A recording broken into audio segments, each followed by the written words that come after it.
Olá, hoje eu vou falar de Provérbios 25 e ele traz as símiles e lições morais. Primeiro eu gostaria de explicar que símiles são analogias, são comparações que são feitas para facilitar o ensinamento de alguma lição, principalmente as lições morais. E neste provérbio, essas símiles, essas lições morais, elas também, que foram escritas por Salomão, elas também foram transcritas pelos homens de Ezequias, que é rei de Judá. E o Provérbios inicia dizendo da seguinte forma: glória de Deus é encobrir as coisas, mas a glória dos reis é esquadrinhá-las. Como a altura dos céus e a profundeza da terra, assim o coração dos reis é insondável. Tira da prata a escória, e sairá vaso para o ourives. Tira o perverso da presença do rei, e o seu trono se firmará na justiça. Não te glories na recompensa do rei, nem te ponhas no meio dos grandes, porque melhor é que te digam, sobe para aqui, do que seres humilhado diante do príncipe. Então, nós vemos que Provérbios, ele inicia dizendo que Deus, intencionalmente, ele mostra a sua importância e áurea, ocultando, guardando e escondendo dos homens todo o seu poder e a sua soberania. Um exemplo disso é quando Ezequiel narra que Deus se mostrava assentado no alto e sublime trono, cercado de uma fumaça que cobria todo lugar, e a sua imagem era reluzente como a de um relâmpago. Aqui mostra que Deus estava presente, mas ninguém tinha a capacidade de fitar, de olhar face a face quem era e como era o Senhor Deus, dada aquela luz, aquela presença em forma de névoa, de fumaça que estava naquele ambiente, e os relâmpagos impedindo que a visão de Deus fosse realmente contemplada. Ao contrário disso, mostra que o homem que ocupa a posição de um rei, posição de grande glória entre os demais, esse procura revelar e se expor de forma minuciosa, detalhada, como ele é e todo o poder que ele tem sobre os seus subordinados, ainda que essa glória seja passageira e inferior à de Deus. Tudo isso por causa dos interesses profundos e ocultos que ele acalenta dentro de si. O homem, ele quer demonstrar para as demais pessoas a sua glória, a sua pompa, o seu poder, diferente de Deus, que ele não precisa demonstrar para as demais pessoas de fato como ele é, para que as pessoas entendam a sua soberania e o seu agir na vida delas. E o Provérbios continua dizendo que uma vez que isso é entendido, o homem sabe que ele não precisa procurar elevar a si mesmo diante dos demais, porque é muito pior ver que os outros lhe tiraram da posição de poder, da posição elevada na qual ele se pôs, e ter que voltar ao lugar para junto do simples, do homem comum, do que ser uma pessoa que está lá junto com o simples, com uma pessoa comum, e ser chamada e ser convidada para tomar lugar de honra entre os poderosos. E continua Provérbios: a respeito do que os teus olhos viram, não te apresses a litigar, pois ao fim que farás quando teu próximo te puser em apuros? Pleiteia a tua causa diretamente com teu próximo, e não descubras o segredo de outrem, para que não te vitupere aquele que te ouvir, e não te apegue a tua infâmia. Aqui, Provérbios adverte ao homem a não contar aos outros aquilo que ele presenciou ocorrer com uma outra pessoa, sem que ele tenha sido convocado, chamado para dizer aquilo que viu ou ouviu. Pois, se ele fizer isso, ele está se envolvendo em brigas que não lhe dizem respeito. Ele está se envolvendo em brigas de outra pessoa. Além disso, se no fim de tudo o outro desconversar aquilo que ele disse ou ocultar aquilo que realmente aconteceu e que o outro falou que viu, o homem ele estará cavando para si um poço com a sua própria mão para a sua queda e perdição. E certamente não haverá quem se ponha para o ajudar a sair daquela situação na qual ele mesmo se apressou em se colocar. Outro conselho dado nessa parte por Salomão é que o homem deve procurar resolver as suas desavenças diretamente com a pessoa que lhe ofendeu, pois isso lhe será de melhor benefício. De igual modo, ele jamais deve revelar aquilo que ele sabe sobre a vida de alguém, sem que ele seja chamado para dizer em juízo, momento em que ele não pode mentir toda a informação que ele sabe sobre uma determinada pessoa. Se ele agir dessa forma, não haverá ninguém que o possa desprezá-lo ou menosprezá-lo perante as demais pessoas, fazendo com que o seu nome se torne motivo de escárnio e de vergonha para o seu lar, para toda a sua comunidade, para si próprio. E continua Provérbios: como maçãs de ouro em salvas de prata, assim é a palavra dita a seu tempo.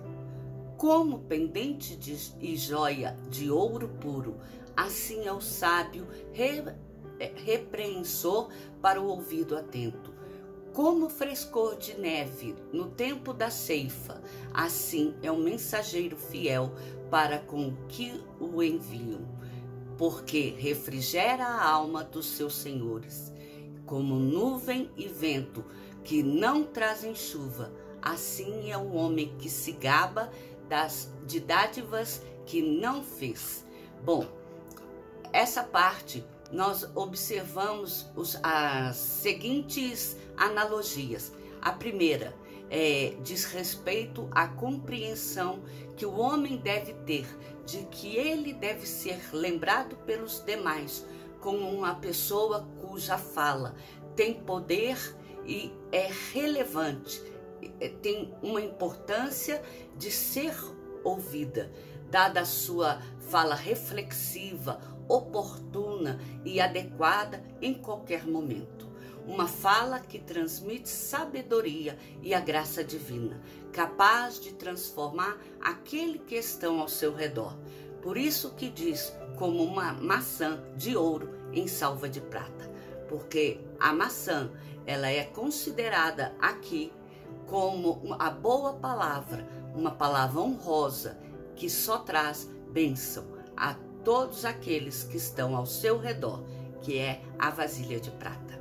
E a segunda metáfora que nós vimos mostra a importância de dar ouvido às palavras proferidas pelo homem sábio e temente a Deus, pois essa é capaz de corrigir qualquer mal que esteja sobre a vida daquele que ouviu a palavra, que diz respeito ao pendente aos pendentes e às joias de ouro, né? Que o sábio repreensor para o ouvido atento.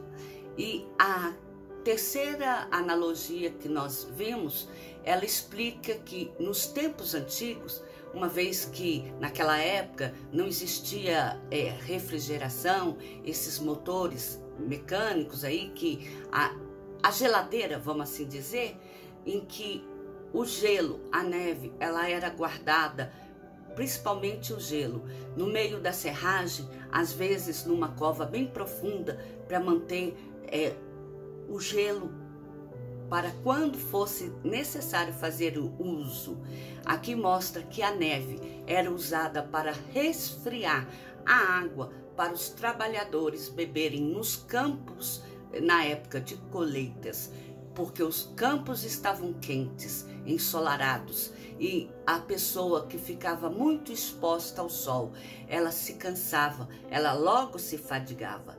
Então, eles usavam a neve, ou seja, o gelo, que era guardado nesses tipos de tocas, nesses tipos de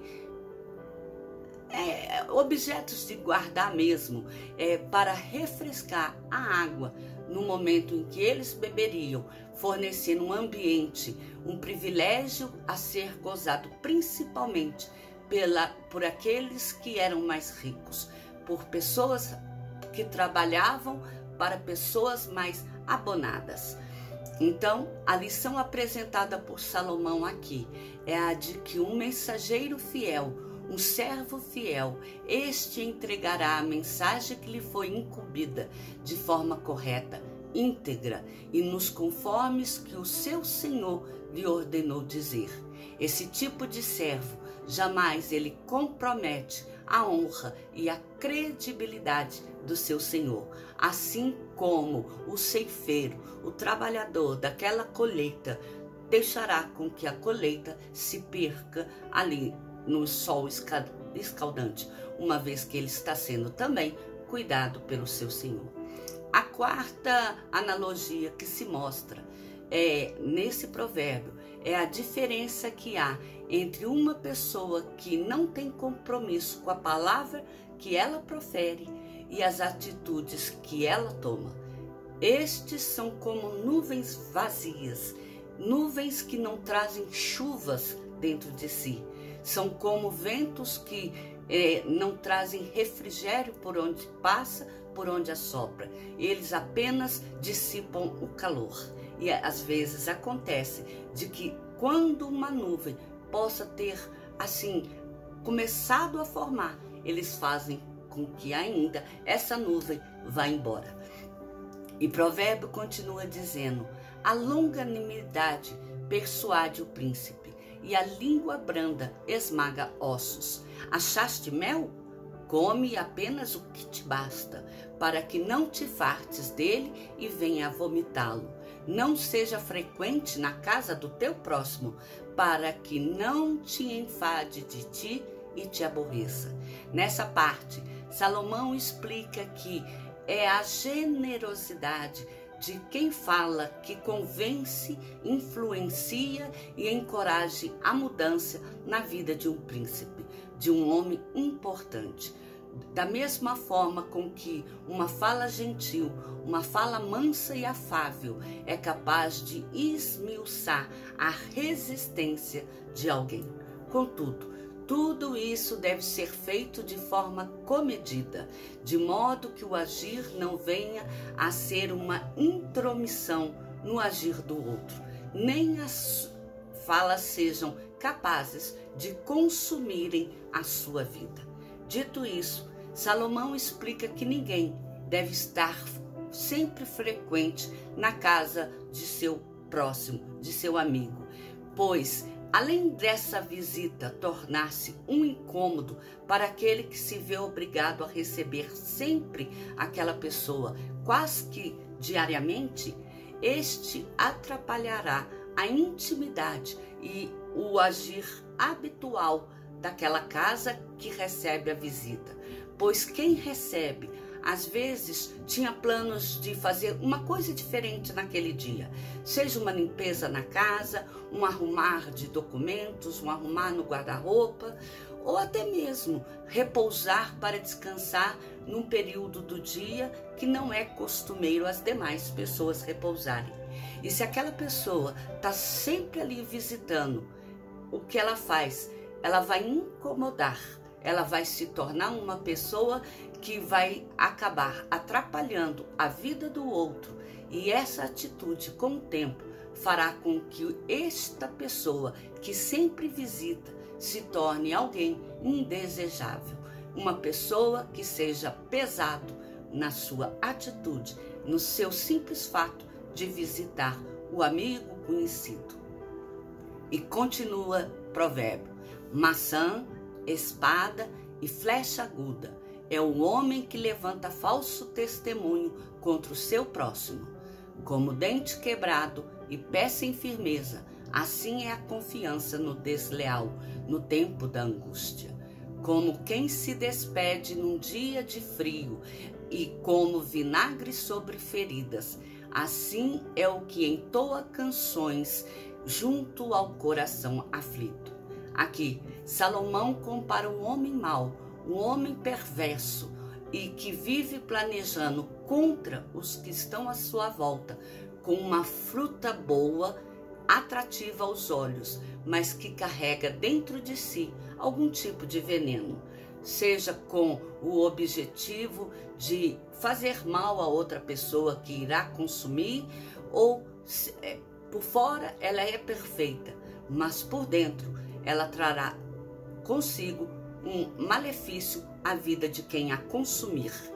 E mostra também que os objetos que servem para se proteger em momentos de guerra, mas ao mesmo tempo em que protege aquele que usa, que é a espada e a flecha, ela protege quem a usa, mas ela fere e mata o adversário.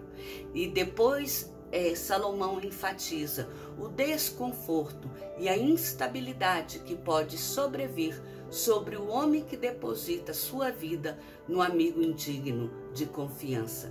Por fim, ele mostra o quão desprezível e cruel é o homem que não se sensibiliza e respeita a dor do próximo, que torna o momento de dor ainda mais cruel. Porque onde está a graça de se rir e festejar perante aquele que está passando por sofrimento, gemendo em aflição?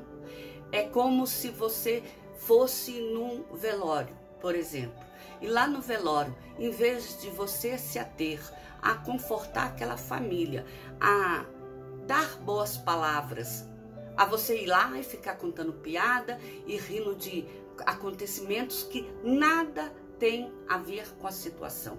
Nada venha a agradar aquela família que está sofrendo enlutada.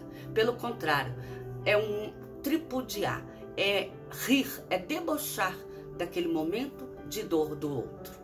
É melhor não ir, é melhor você ficar calado do que comparecer e fazer coisas que não deveria fazer quando o coração de alguém está aflito.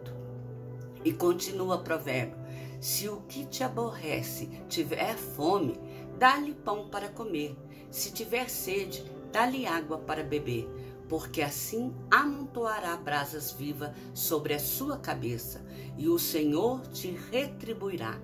Provérbios aqui ele relembra ao homem de não pagar o mal com o mal, mas de agir com bondade, mesmo com aquele que não seria merecedor de um favor.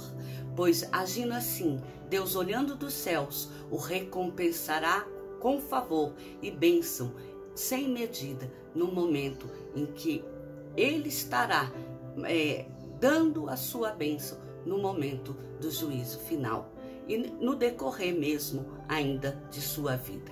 E continua Provérbios: o vento norte traz chuva e a língua fingida o rosto irado. Melhor é morar no canto do eirado do que junto com a mulher rixosa na mesma casa. Como água fria para o sedento, tais são as boas novas vindas de um país remoto. Como fonte que foi turvada e manancial corrupto, assim é o justo que cede ao perverso. Aqui, provérbio faz o homem refletir sobre a relação de causa e efeito que há entre a fofoca feita por alguém e a discórdia que esta fofoca provoca sobre a vida de um homem. Que tudo que alguém diz sobre outra pessoa, todas as palavras proferidas influem e agem sobre a vida da outra pessoa. tanto para construir como para destruir. Sendo assim, a pessoa ela deve vigiar a sua boca para que ela não seja uma fonte de palavras, uma fonte que só venha a trazer podridão, coisas turvas, suja na vida de outra pessoa. Ao contrário, que possa dessedentar aquele que está necessitado. Por fim, Provérbios diz: comer muito mel não é bom. Assim, procurar a própria honra não é honra. Como cidade derribada que não tem muro, assim é o homem que não tem domínio próprio. Aqui nós vimos que Provérbios 25 encerra, advertindo ao homem que procurar glória para si mesmo não traz nenhuma honra e reconhecimento sobre a sua vida. As glórias, as outras pessoas que devem ver e devem entender a relevância e a importância que o homem tem sobre a sua vida. E o homem que ele não entende isso e age de forma impensada, esse traz a sua própria queda e desonra. E assim, o homem, ele acaba se perdendo, perecendo por suas próprias ações. Eu termino aqui Provérbios 25, desejando que essa semana seja uma semana de vitória na minha vida, na sua vida, e que possamos ser dignos de sermos reconhecidos como pessoas de bem na vida do próximo. Que a nossa visita seja agradável a alguém e jamais seja considerada um peso. Que o Senhor te abençoe e te guarde. Vá lá no YouTube, faça inscrição no meu canal. Miriam Araújo, Deus cuida de mim. Amém?